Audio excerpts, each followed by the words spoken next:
Welcome to another episode of the VMblog Expert Video Interview Series. Today, we're excited to have with us Bogdan Botezatu, the Senior E-Threat Analyst at Bitdefender. Bob, thanks for joining us today. Thanks for having me over, guys. Bob, I understand that Black Hat is coming up at the beginning of August. Can you maybe tell us where we can find Bitdefender at the show, and also any interesting plans that you have for the booth this year? We're very excited about this year's Black Hat. We will be there. We'll set up a stand, booth 1320, where my colleagues will be giving demonstrations of the product. They will have a lot of technical briefings with the people. And we're also readying a special number. We're going to have a magician over to demonstrate something about Bitdefender's technologies, but transposed into the magic universe. We're also be able to give product demos, and customers stopping by will have a little bit of time to talk directly with the people that build this product and the technologies that protect them. That sounds great. So Bob, you wrote a 2018 predictions article for VMblog back in, I think it was in November of last year, on cybersecurity. Just to put you on the spot, have you noticed which of those predictions, if any, have come true so far? I'm sad to say that most of them have come true, and usually people feel good about when their predictions become a reality, but in the cybersecurity space, it's not like that. We started with some relaxed predictions about continuous ransomware operations and the emergence of cryptojackers. These were a trend that we have picked up on in November last year, and it seems to have come true. Ransomware is still the #1 threat for most consumers and businesses alike, although they're kind of focusing now on big companies because of the revenue. And cryptojackers have had their share of boost now because Bitcoin has surged up to $20,000 and became a valuable asset to pretty much everybody. Secondly, we discussed a little bit about more specific threats, like vulnerabilities in as close to hardware as possible. And earlier this year, we had continuous reports about vulnerabilities in CPUs, side channel attacks. Meltdown and Spectre were just two things that we have identified, which confirmed the fact that hackers are a little bit more focused on the vulnerabilities at a hardware level. Last but not least, we briefly touched, I think, about the IoT space. And I was saying back then that large-scale IoT botnets have become a reality, will become a reality, and they have. In 2018, I think mid-March, we released a report about a new botnet called Hide and Seek, one of the first botnets to ensure persistence. And months later, Cisco's Talos division announced that they have stumbled upon an even larger botnet, more than 500,000 devices. Those devices are part of what we call VPN filter, a large-scale botnet that targets various devices.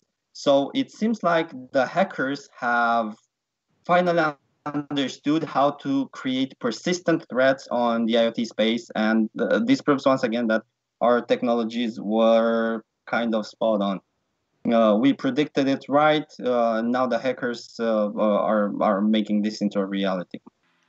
And Bob, what do you think some of the factors are that have led to these developments and trends? On the business side, the ransomware and coin miners have had a direct impact because of the easy path to monetization. With ransomware and cryptojackers, it's easy to make money out of nothing. The fact that they still monetize so well proves that hackers are on the right path. So they will stick to what currently works to make even more money. And on the IoT space, we have realized that now we're living into smart homes, smart offices, And these devices are vulnerable to some sort of attacks or another. So hackers don't waste time. They build armies in order to be able to pack a greater punch towards infrastructures like the DNS in distributed denial of service attacks or privacy invasions as it stands with the hide and seek botnet. These are the main drivers. The fact that hackers still can make a lot of money or can seize control over information that can be easily monetized, patient records, financial information, and so on. So ultimately, at the end of the day, it's about the financial factor that keeps the cybercrime business afloat and makes it thrive. And so what do you think for the remainder of the year? What do you expect to see? And is there anything that you're noticing in the field or that Bitdefender Labs data is pointing to? The Bitdefender Labs data reveals some interesting trends in terms of advanced persistent threats. These targeted attacks were highly sophisticated, built on customized technologies that governments baking them or state entities baking them have put traditionally a lot of effort in. What we have seen with the latest wave of targeted attacks and analyzed inside the labs reveals that cybercrime groups operating these kind of attacks are going towards a more commoditized approach to APTs. They're increasingly ditching customized code and focusing more on open source or freeware tools that are instructed and stitched together in such a way to perform malicious actions. Think, for instance, backup utilities or password recovery utilities now being used in advanced persistent threats.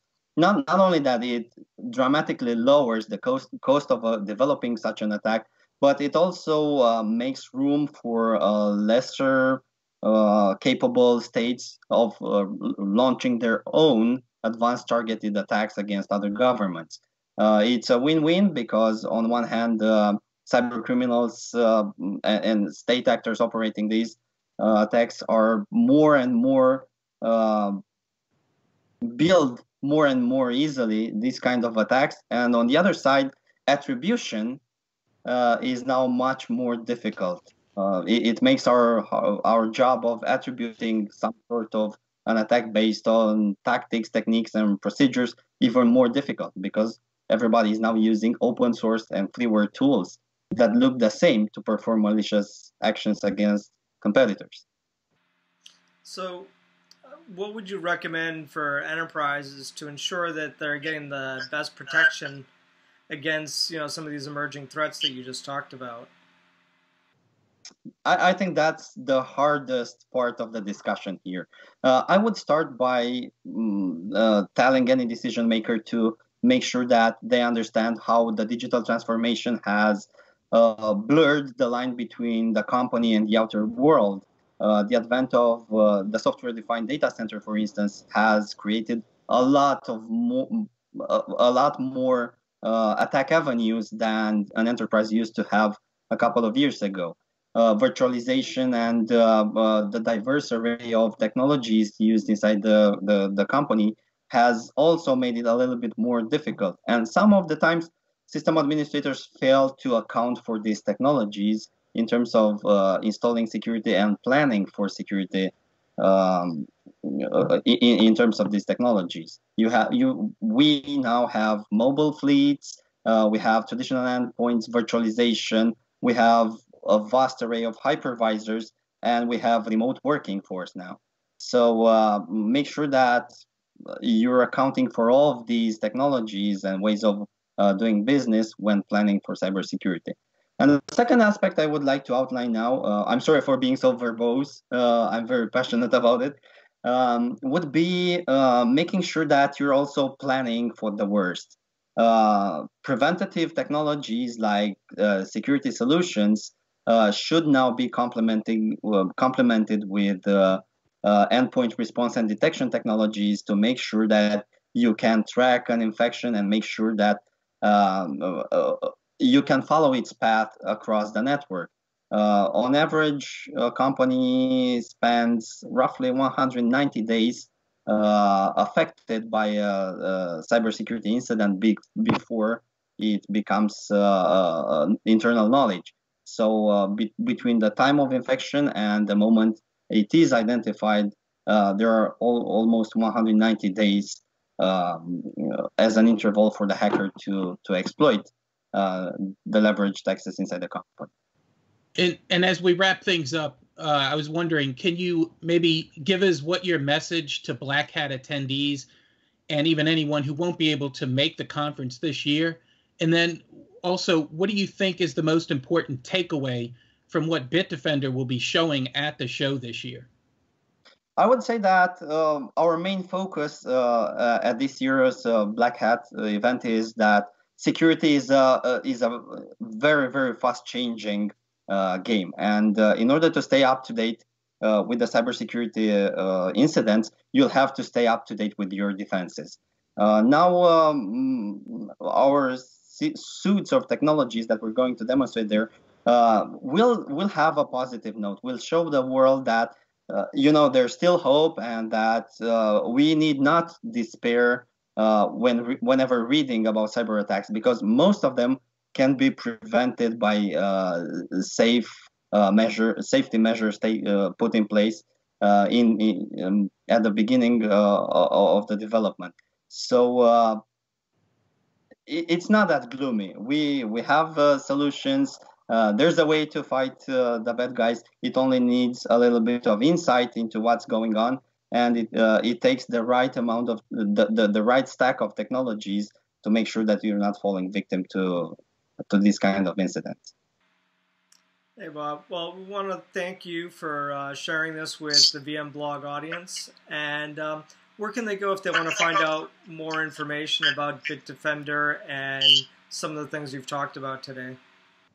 Everything that I told you about today can be read online at bitdefender.com/business, where potential interested people can explore our security solutions, our technology stacks, and the way we do security for the software-defined data center, for instance.